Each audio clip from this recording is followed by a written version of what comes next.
How to create a Spotify account. Hello guys, this is Atticus and welcome back to another tutorial video.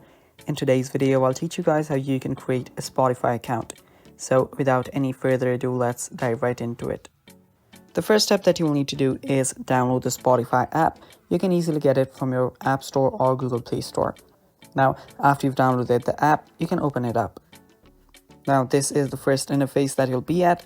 If you already have an account, you can tap on the login button, or if you do not have an account, tap on the sign up for free account.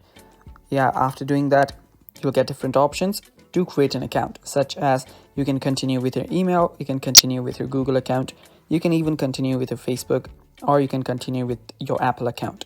So doing either of these three is really simple and easy. You can do that and you're basically good to go.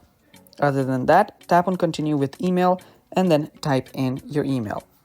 After you type in your email, tap on next and then create a really strong password. So create the password. After that, choose your date of birth. Make sure that you choose your correct date of birth, as Spotify does have an age requirement limit.